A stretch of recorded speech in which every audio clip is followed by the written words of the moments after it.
All right, brothers, sisters, friends, family. The entire Trinity speak is demonology.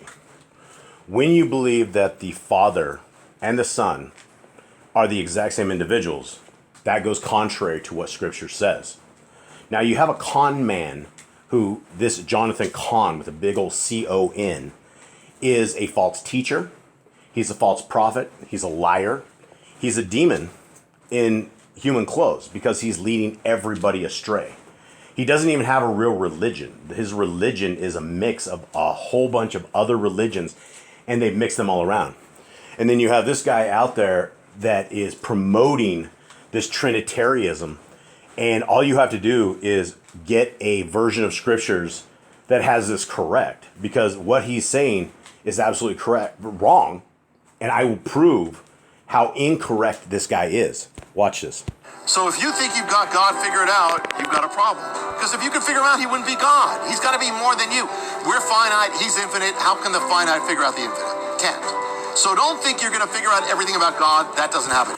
And you can figure out things about our Creator. It's all in Scriptures. And if you would read Scriptures from the beginning of the book to the end of the book, you would understand very much that the Creator is the Creator and the Son is the Son. They're separate entities.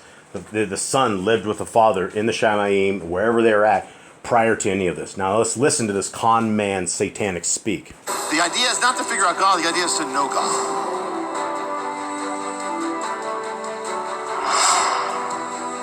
Zechariah 12:10.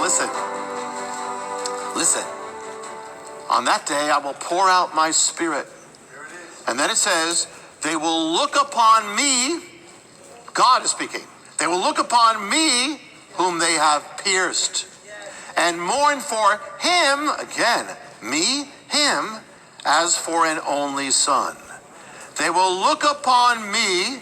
How could you pierce God? It's God speaking. You can't get away. God speaking.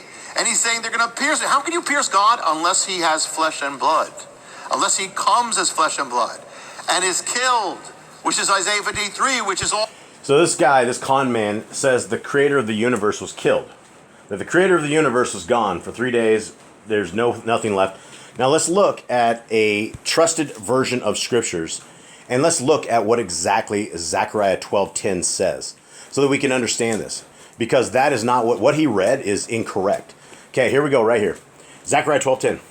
And I will pour upon the house of David and upon the inhabitants of Jerusalem the spirit of grace and compassion. And they shall look upon me, because they have mocked me. Notice the italicized me. And they shall make lamentation for him, as for a beloved friend.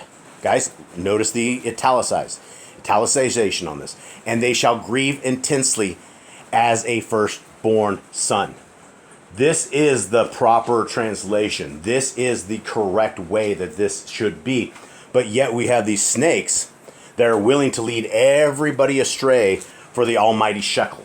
And that's what this guy does. He is completely in the system. He speaks at all of these demonic U.S. things where they have governments in different places. This guy is a made man. More than likely, he's a Freemason. More than likely. I do not know that to be a fact. But when you're a made man, this is what they do to a made man. So if you believe that the Father and the Son are the same individuals, you have been led astray. And you can either be angry that I am saying something contrary to what you believe, or you can be angry enough to actually read the Scriptures for yourself. And nowhere in Scriptures does it say the Father and the Son are the same individuals. It's time we change our ways. It's time we change our thinking. It's time that we undeceive ourselves, because we have been grown up in a world of deception, in a religious system that is contrary to what Scriptures are. Guys, it's time to end this deception. The Creator is the Creator. The Son is the Son. The Creator gave his Son's life for us. The Creator did not give his life for us. What is Satan going to do for 3 days when the Creator of the world is dead? He would have reigned supreme. It didn't do that. It is when the Son died, and it's the Son of the Most High. Don't get conned by these con men and all of these people. They have never even read Scriptures, obviously.